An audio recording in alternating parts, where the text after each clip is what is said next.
En 95.9 Cámara FM llegó el momento de las noticias. Con el patrocinio de Almacenes Éxito presentamos el Noticiero Económico Antioqueño. Información local, nacional e internacional a la altura de todas las cabezas. Noticiero Económico Antioqueño. Desde 1975 dice cómo marchan los negocios. Director J. Enrique Ríos.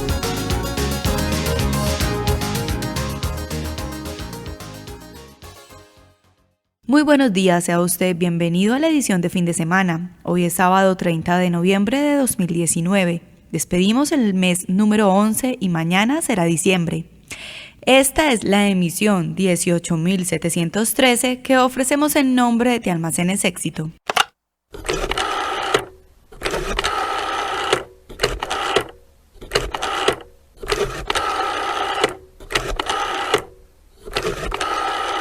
Tu éxito ya estaba ahí cuando marcar por teléfono tomaba una eternidad.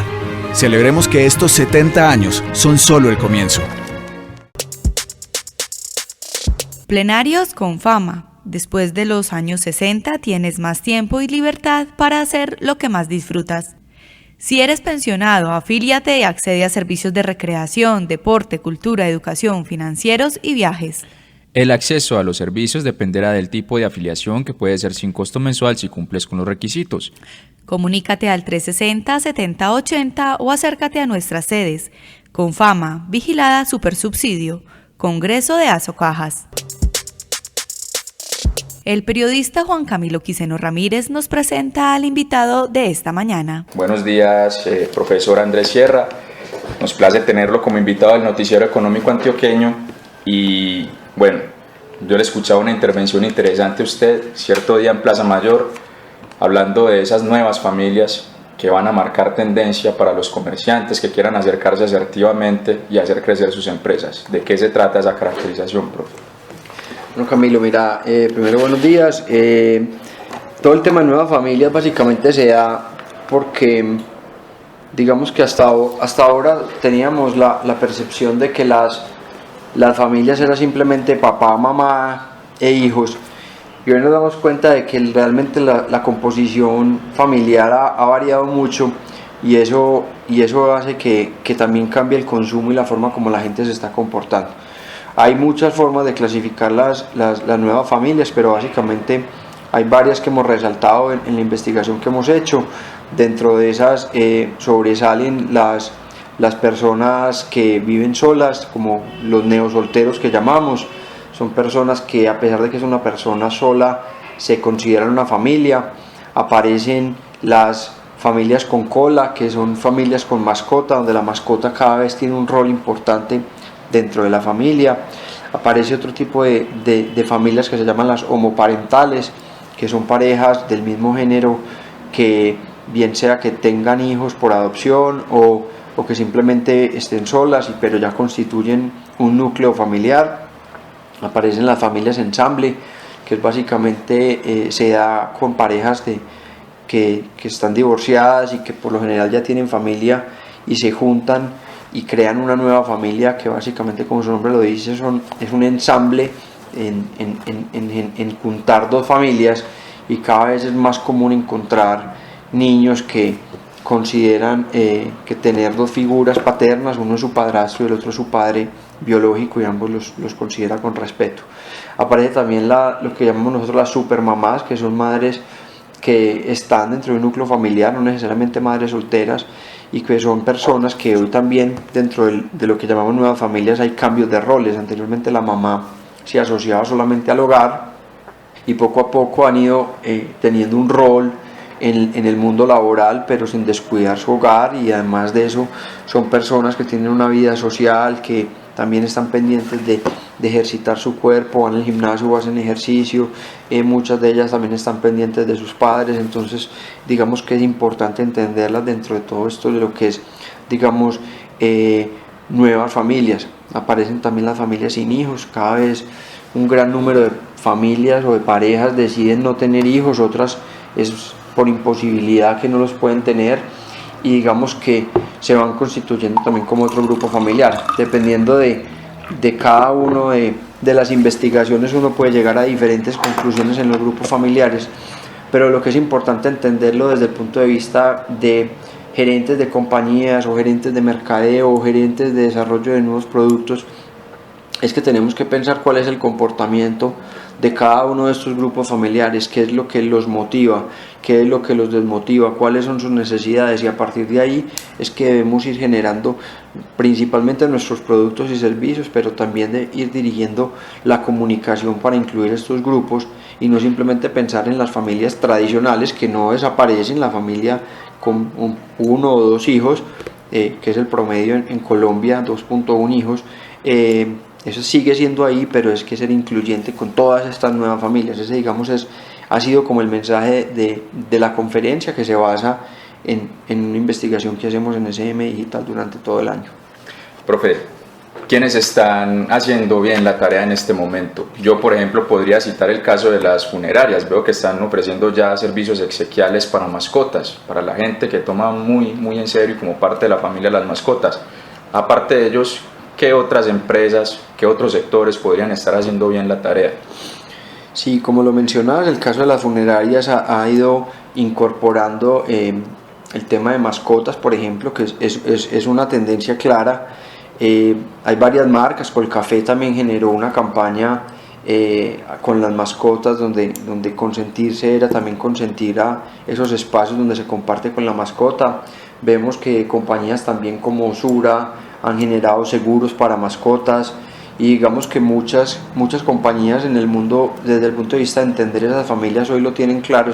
Es una parte, creo que los centros comerciales han ido entendiendo la importancia de incluir la mascota dentro del plan familiar del fin de semana, como esas, digamos, Bancolombia, entendiendo un poquito la diversidad, que la diversidad se da no solamente en ser incluyentes con las familias homosexuales, sino también ser más incluyente con personas de diferente color de piel, que, digamos, en cierta forma hay algunas marcas que han sido, no voy a decir racistas, pero han sido, digamos, muy estándar en su comunicación con ciertos estereotipos, digamos, en su publicidad. Me parece que Bancolombia el año pasado, o tal vez hace 2 años, trató de hacer una campaña donde mostraba esa diversidad.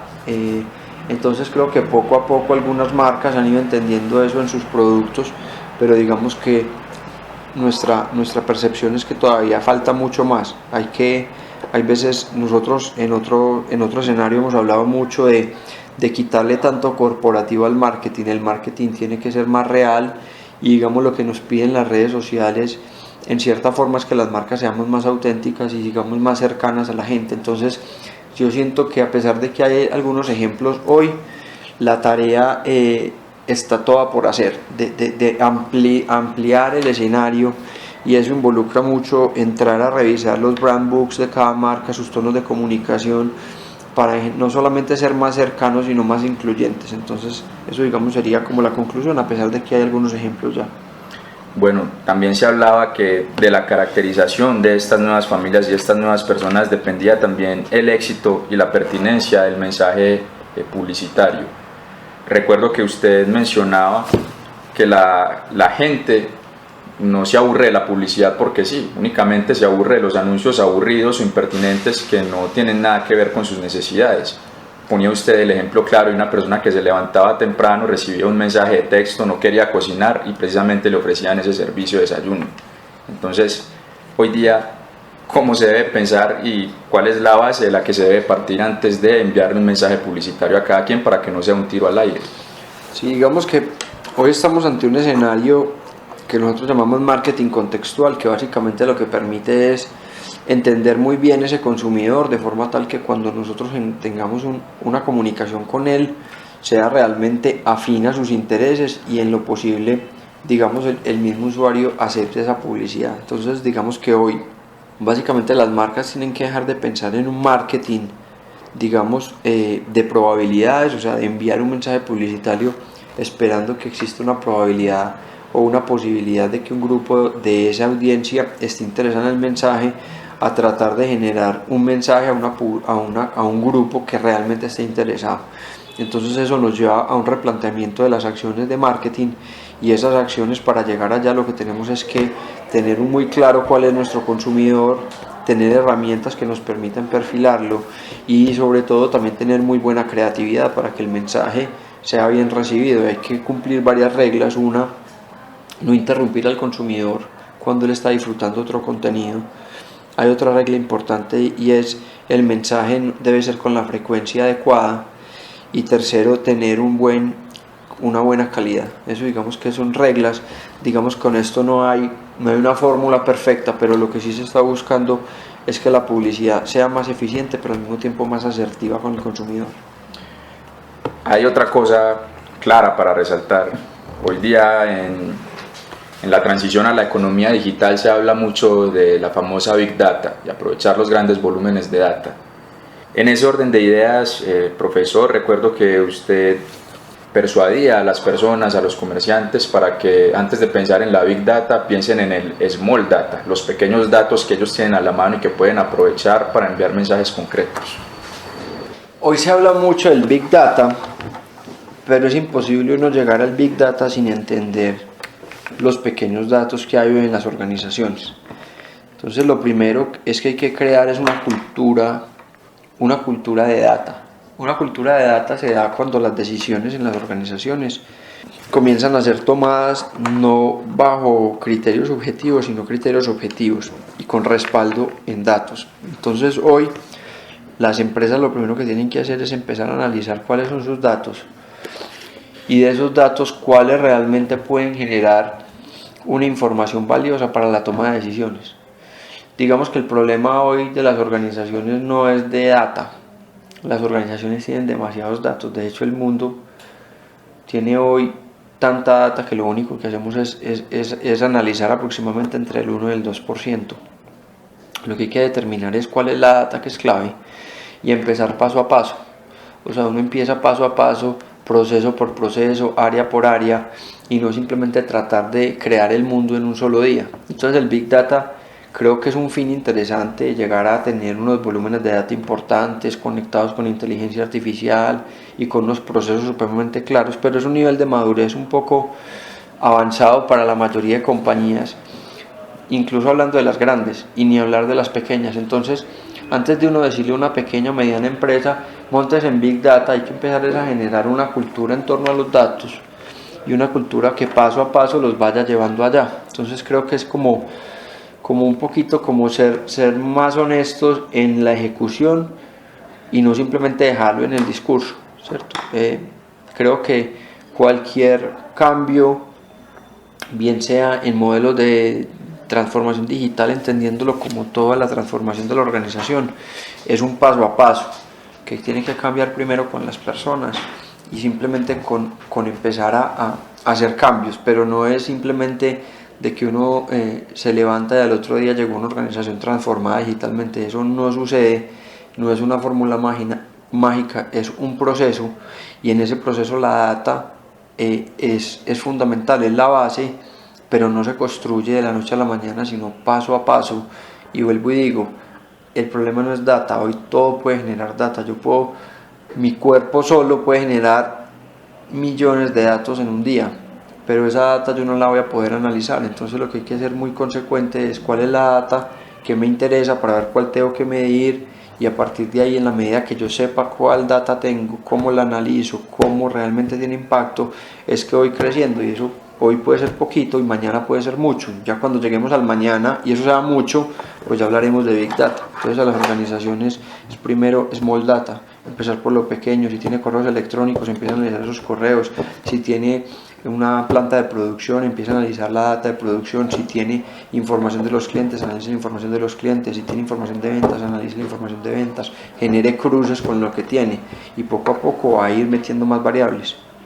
También me gustaría saber qué proyecciones hay a futuro con los habitantes, los pobladores del mundo, porque tengo entendido que dentro de 50 años la población, el promedio de edad que va a tener la población va a ser mucho más avanzado. Entonces, en ese orden de ideas, ¿cómo se prevé o cómo podría ser la evolución del consumidor? Sí, pues digamos de aquí, hay varios estudios de aquí al 2050, que eso es la vuelta de la esquina, son 30 años nomás. Y en 30 años, digamos, a nivel de lo que es la población, se esperan diferentes, digamos, escenarios. El primero es que el crecimiento demográfico va a continuar. Estamos en alrededor de 7.000 millones de personas, que se estima que llegaremos a los 10.000, principalmente impulsado por China, India y algunos países del sudeste asiático y África. Se estima que lo que es Europa, Norteamérica, incluso América Latina y Oceanía, Japón, vamos a tener tasas de crecimiento negativas, pero esos otros países solos van a generar un crecimiento súper grande. Eso a su vez, digamos, va a generar un flujo de migraciones hacia precisamente países desarrollados. Cada vez más veremos presión en Estados Unidos, en Europa principalmente. Digamos que eso desde el punto de vista de lo que es el crecimiento de la población. Esa población vamos a tener dos fuerzas, una fuerza de gente joven que estará concentrada en estos países, pero en la mayoría, en el resto de países del mundo lo que vamos a tener es un envejecimiento de la población. Eso se va a dar, uno, por las tasas de natalidad negativas en muchos de esos países, y dos, porque hay un crecimiento o hay, digamos, una expectativa de vida mucho más grande. Hay muchos países que ya están con expectativa de vida casi de los 79 años a hoy, o sea que ya cuando lleguemos al año 2050 esa expectativa va a ser mucho más grande, también entendiendo que vamos a entrar en una era, en los próximos 10 años vamos a pasar de tener tecnología computacional a tecnología biotecnología. Entonces gran parte del cambio que se viene es la tecnología en el ser humano. Esa tecnología en el ser humano lo que va a llevar es a crecer mucho más la expectativa de vida, poniéndola más allá de la barrera de los 90 años, hasta rondar los 100 años más o menos en el 2050. Entonces eso que genera unos cambios importantes que tenemos que plantear, y es cómo va a ser ese consumidor. Es un consumidor con poder adquisitivo, es un consumidor con salud, es un consumidor, digamos, que va a tener más tiempo, más también que entra un tema de robótica, inteligencia artificial que nos va a ayudar. Entonces eso cambia mucho el panorama, genera muchos retos. El mayor reto que se genera es el de sistemas de pensiones, porque cuando tenés una cantidad, el sistema pensional funciona como una pirámide, y cuando esa pirámide se invierte, pues va a haber más personas dependiendo del sistema que las que producen, y eso va a llevar unos movimientos, y por eso muchos países como Canadá, como la misma Unión Europea, están buscando cómo generar cuotas de migración que permitan resolver eso. Entonces, digamos, de aquí al 2050, ¿qué vemos? Vemos un mundo con más gente, vemos un mundo que tiene que replantear sus modelos de producción para poder ser sostenible, porque 10.000 personas consumiendo como locos, como lo hacemos hoy, no va a ser sostenible el planeta. Lleva a un mundo mucho más basado en tecnología, y por ende una población adulta con mucha más relevancia en la sociedad. Digamos que eso, pues muy a grosso modo, esto toca muchos temas de aquí al 2050. Estamos conversando con el profesor Andrés Sierra, experto en marketing de la compañía SM Digital. Vamos cerrando ya la conversación, profesor, a pesar de lo amena que está, porque nos gusta aprender de los neoconsumidores, pero toda esa presión demográfica de la que estamos hablando en un futuro también nos va a obligar a optimizar el espacio, sobre todo porque las personas se van a concentrar en las ciudades. De ahí viene entonces una tendencia que se está viendo, pero únicamente en los espacios de trabajo compartidos, pero ya con toda esa gente acumulada en las ciudades vamos a comenzar a conversar de espacios de hogar compartidos, tengo entendido. ¿Cómo es ese asunto, profesor? Sí, Camilo, básicamente todo el fenómeno que vemos es que de aquí al 2050 aproximadamente el 80% de la población mundial va a vivir en las ciudades. Es un fenómeno que hoy se vive en muchos países como Canadá, países como Argentina. Hoy solamente el 2% de la población, digamos, que vive de la agricultura, y digamos que cada vez más los pequeños pueblos están quedando sin habitantes porque la gente migra a las ciudades. Eso genera unos retos para las ciudades son retos principalmente de movilidad, retos de organización, retos de cómo darle los servicios básicos a una gran población, entre esos no solamente transporte, sino servicios públicos de agua, alcantarillado, gas, energía, cómo le das educación, cómo le das servicios hospitalarios. Entonces la presión en las ciudades es muy grande y por eso la gente lo que quiere vivir es cerca no solamente de los núcleos de producción, que es donde están las empresas, las fábricas o cualquier tipo de modelo de laboral, por decirlo así, sino quiere estar cerca de todo. Entonces al la gente estar cerca de todo, pues eso genera una presión por la propiedad raíz, y esa presión en la propiedad raíz se ve en un incremento de los costos, lo que hace que la gente tenga que vivir en menos espacios, y al vivir en menos espacios empiezan a optimizar los recursos, y los recursos es que de aquello que yo necesito puedo tener compartido. Entonces si yo necesito una piscina porque necesito tener esparcimiento, pues no tiene sentido que tenga una piscina para mí, sino que la comparto. Entonces esa lógica tan sencilla de la piscina, cada vez la gente la está trasladando. Bueno, si yo necesito una lavadora, pues ¿cuánto tiempo uso la lavadora? Bueno, la uso 1 o 2 veces a la semana, entonces ¿qué sentido tiene que yo la compre? Entonces lo que hago es liberar espacio de mi casa, que por sí no puedo pagar muchos metros cuadrados, entonces puedo tener en una casa lo que necesito, tener un espacio, una pequeña cocina y un lugar para guardar mis cosas y lo que necesite. Entonces voy sacando aquello que pueda compartir, y al mismo tiempo eso genera espacios mucho más interesantes y espacios que promuevan la comunidad, porque parte de lo que volvemos ahora es que las ciudades, al volverse más complejas, el concepto de comunidad vuelve a tener mayor relevancia. Entonces probablemente yo no tenga un gimnasio para mí, sino que tenga un gimnasio compartido. Probablemente tenga una cocina sencilla para mi día a día, pero tengo un espacio compartido donde tengo una cocina grande para el día que quiera tener invitados.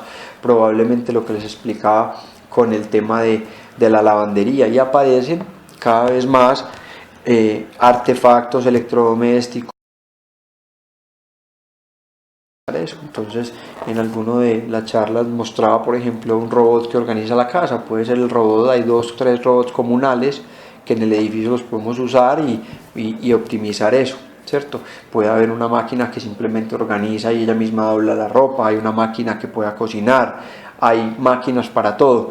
Yo puedo tener una pequeña alacena donde tengo mis productos del día a día, pero puedo tener en el primer piso del edificio casi que una máquina autónoma, una vending machine, donde yo tenga mucho más oferta que simplemente la pueda retirar cuando quiera. Entonces no necesito almacenar al interior de mi casa, sino que todo lo voy sacando. Entonces todo ese concepto se llama co-living, y es como el vivir, pero vivir de una forma compartida, teniendo privacidad y mejorando la calidad de vida. Entonces cuando antes no tenía sino lo básico, probablemente hoy en un edificio pueda tener espacios comunales que me van a llevar a vivir en un estrato medio como vivía o como viven las personas hoy de un estrato muy alto. Entonces eso, yo creo que las ciudades, a pesar de que van a tener mucha presión, la gente va a vivir mucho mejor en las ciudades, incluso entendiendo cosas nuevas que aparecen como granjas verticales y otros conceptos, movilidad eléctrica, movilidad compartida, donde vamos a tener, digamos, un futuro que